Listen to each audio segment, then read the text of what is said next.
Ahoy! How'd you do? It's Morgan. I'm Adam Paul Morgan. Hold on, I cock that up straight away, ain't I? Right. I'm Adam Paul Morgan, and it's the It's Morgan podcast. How do you do? Weather's getting hot. It's supposed to be cold, but it's getting hot. A little too hot for this time of year. So we're going to have it. Oh, yes, the hottest September since records began. So we're going to get huge spiders in Britain at the moment. We're going to get little house spiders. Well, compared to the rest of the world, they're only tiny little, but they're getting bigger. So it's not a question of getting a mug or a glass and a bit of card and paper. Cover the spider up, use the card to put the spider in the glass, then out the spider, out the door it goes. No. It's going to be a couple of years and we're going to move on to the fruit bowl. And if they get bigger than the fruit bowl, just burn the fucking house down. Or find an Australian. That's what I say. That's what we should do. Just get an Australian. Come and deal with it. What, one of them? Just flick them. Huge spiders, just flick them away. Birmingham City Council's in the shit. Why is it? I don't know. I've got a sneaky suspicion. I've been told from people who have got many fingers in many pies about what's going on. In a nutshell, I can probably say that someone, or many people, within the council were taking the piss. I think that's fair to say without being in the shithouse. I think that's fair enough. But it's like watching that episode of Parks and Recreation when the auditors come in, Ben and Chris.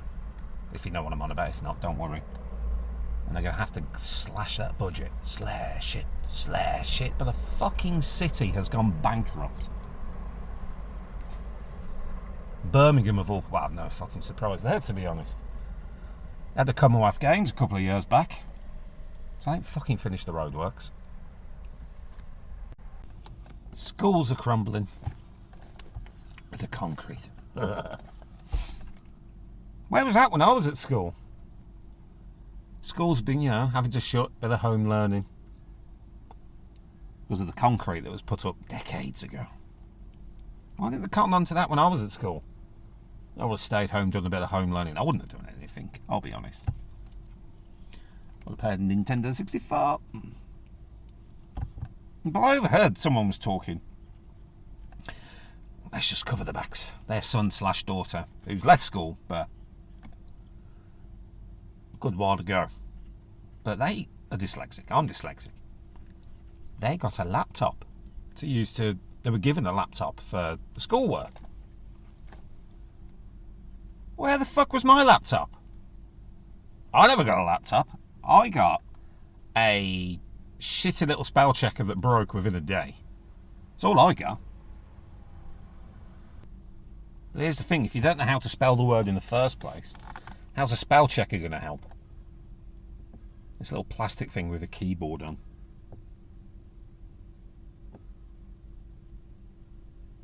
It was a waste of time. And I think the same with a laptop and all these smart art things I'm bloody recording with now's got a spell checker on. But one thing that does me a favour is pretty much what I'm doing now, talking into the phone. Because you've got this dictator thing on there that you talk into it and it'll do it for you and you just correct the mistakes. Now, where the fuck was that at school? Because it was in the headlines, that's how some people had done their English exams. Why couldn't I fucking have that? But even still, people don't take too kindly to dyslexic people. Because I had a manager in an outdoor shop now. I've left the company. I'll say it's an outdoor shop, and I was a supervisor there. As a footwear specialist around the time I got married. And I was a supervisor, and I had to send emails out. In year 4 transit. Our van just went past. And I was the supervisor, and I had to send emails out and all that.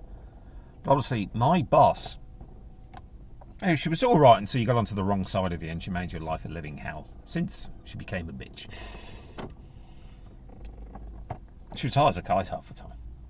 But in a nutshell, I distinctly remember going through the emails that I sent, and there was a few spelling mistakes. The there and there's. Well, I wouldn't say spelling mistakes. The there's and there's. THERE.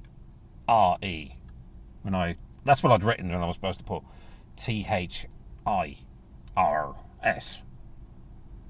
might have to think now that we get that correctly. And you know what she done? She picked up the dictionary in the office and said, if you don't bloody know, look it up. And she threw it at me. Good couple of feet away. She still missed. So, I would like to say the world's got better at that, but that was fairly, oh Christ, when I say fairly recently, still a decade ago, and there's still people out there who are just like, no. I could sell better than her. End of the day, and that's what I was there for. I was there to sell. And thank you, Mr. Jack. It was my job to sell stuff. I've probably told this before somewhere, somehow. But she'd always tell me off for not doing a display, and I was putting these tents in a sort of display. Not the actual putting the tents up indoors, but going on to the grass. Still a bit heat exhausted. But into the grass. No, still in the tent bags. It was one of them type of tents, you get it out, you put it up and you think, how the fuck am I getting that back into the bag? But no, just doing like a little display of these tents still in the bags. But I was selling them as I was doing a display. So much, and just talking to people. I was like, yeah, you need it for this. Plus it was festival season, which helped. She'd come down the stairs, because it had 2 levels, she'd come down the stairs. Adam, where is the display for this, right? There should be a display of tents. I was like, I'll be more than happy to do a display for you.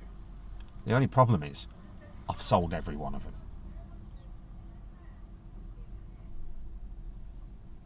That job was a fucking nightmare, as in, you're scoring. I think there was 5 separate targets at the end of the day. It was... How many... It was just ridiculous. At the end of the day, the biggest one to me was like, get the money in the till. Get the money in the till from people. That was my biggest priority. But no. You're given that as a target. That's number 1, which is fair enough. Number 2, it was how many items you sold in total, like per item. Okay. So if you sold a coat that was £300, but sold, say, 3 packs of tent pegs that were £1 each, so you put £3 in the till. There's £297 difference. Your job would be safe, dragged into the office, if you sold the 3 tent pegs at £3 rather than the jacket. You spent a good 15 minutes talking to someone to sell them the coat. You'd be in more trouble for that. How much have you done? £300. Oh, how much the other guy done? Oh, he sold 3 packs of tent pegs at £1 each. Oh, yeah, that would be good for the KPIs and blah, blah, blah, blah. So it's stupid. So it's hard work working in retail, sales, particularly when you've got to try and sell stuff. That was the other one. The number of transactions that you do as well. Again, I'd rather sell one thing. I have to try and dig out. I'm sure I've got it written down somewhere. The add-on sale as well. Oh, God. Now, you'll probably find this going into any shop when you're at the till. It's always, oh, would you like any of these, that and the other? They're like, no, I'm fine. Classic example, I bought myself a bottle of pop today. Because it's hot. I want to say pop. Some electrolyte vitamin water. Weren't bad, but I don't want to be on it religiously because I'm not feeling too well. And again, I've just bought 1 bottle of drink. Tell you the size of it. Got it right here. 500 millilitres, so half a litre, yeah? And the woman was like, oh, would you be interested in one of our bags behind the till? I was like, no, thank you, it's just 1 bottle of drink, 1 bottle of water. Just the 1 bottle. 1 bottle. I mean, I just looked at her face like, shit, I've got to try and sell one of these because they're probably targeted so many. They have to do it so many by the end of the day and in so many transactions. And how many items. It's ridiculous. Just put money in the fucking till. Obviously, use the add-on sale as the key to getting that extra. I don't know if we do that, we can get an extra. I don't know if we do that, we can get the extra how many pence in You know, if it's an extra 50p onto the thing, you know, they're buying something for 20 quid. Oh, we'll do this, we'll try and sell it. Get an extra 50p. That's how I had always went into it. It's like, how much fucking money can we get out of this guy? The guy's coming to buy a pair of footwear. Okay, think about it like this. You're selling someone some footwear. How can we just get an extra couple of quid out of them? Okay, what you're going to need for the footwear? Okay, spare set of laces, and because most modern outdoor footwear shoelaces need a little bit extra. Okay, they've got special membrane in them. What do they need with that? All right, you need special cleaner. Oh, we sell that here. Just this. How keep it breathable and keep it clean, especially for what you're doing, because you will probably get muddy for what you're doing. All right, have some of them on to keep your boots clean and all that. All right, do you want to keep your waterproof in the song? Because it's another thing that goes on with this that you just scrub on and it will just give the breathability. But if you don't want that, you probably will need a cleaner relatively soon. But the breathability thing you probably need a bit down the line. All right, so just a cleaner today. But if you ever need any of the stuff, always pop back in, because we've always got plenty of this stuff back in stock. Yeah. So buy that. God, I feel like one of these interpreters here. How to sell stuff. Buy that, yeah? You're getting them to sell that one extra thing, yeah? And you're telling them, a future sale of something. It don't matter how much it is, you're getting money in the till at the end of the day. Yeah, come back for this, something that you need, reproof, a cleaner, anything like that. It's like this podcast. I need the money, please subscribe. Hey, whatever platform you're listening to. That's how it rolls. I'm not getting any ad revenue yet. Nothing at all. But how can I talk about this without getting a bollocking? If they're listening. Because they probably won't listen.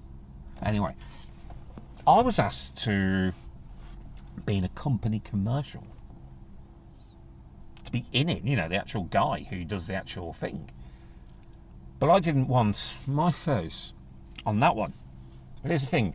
Was I getting paid for it? Kinda. Was I getting paid extra for it? No. Would my face be all over this? I can't even mention the company. But I don't necessarily agree with my face being in the commercial. And it would have been heavily, representing the company and all that. The staff member of this company. Because... here's the thing, with all this clever clot thing, because it was going to go on the company website.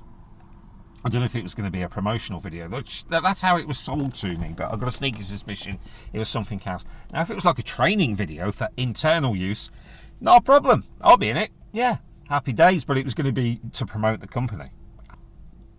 I didn't feel comfortable with my face, for my safety more than anything, in walking down the street. Oh, you're the guy who's promoting that, you fucking dickhead. No, it was one of them type of companies. It wasn't like selling a banana. Oh, here's a banana. Here's my face on it. Yay!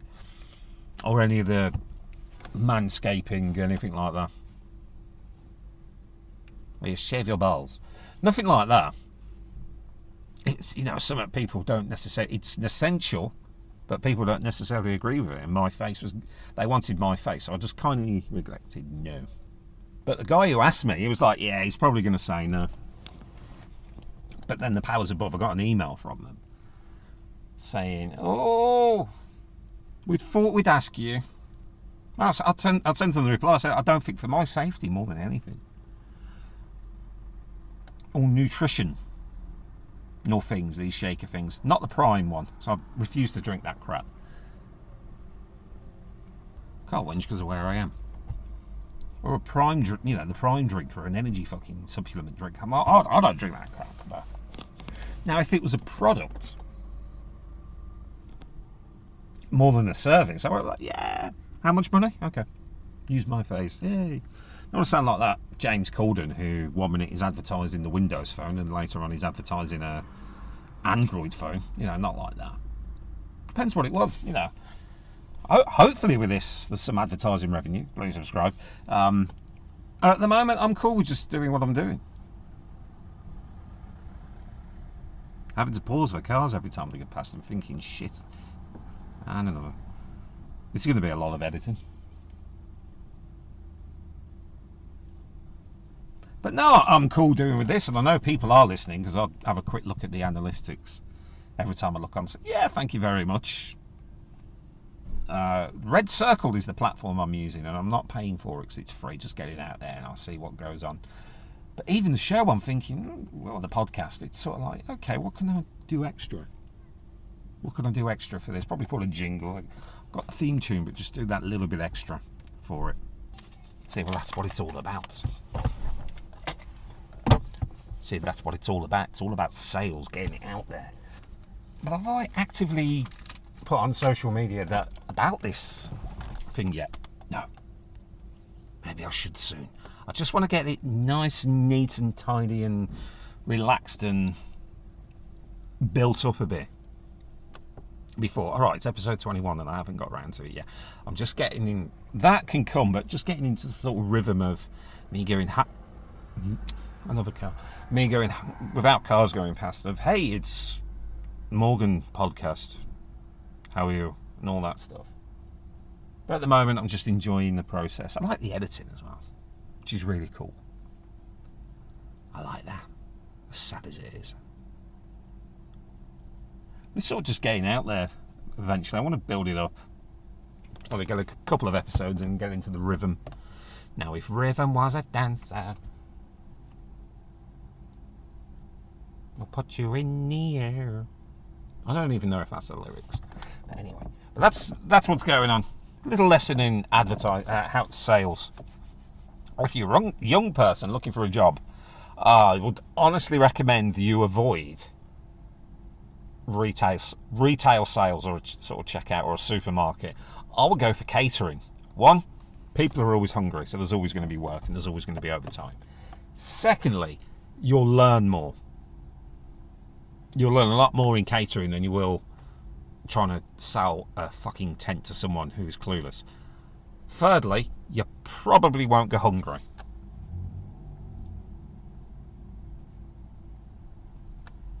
Anyway, though, it's Adam Paul Morgan on the It's Morgan podcast. You have a good one. You relax. Do the subscribey thing. Bye.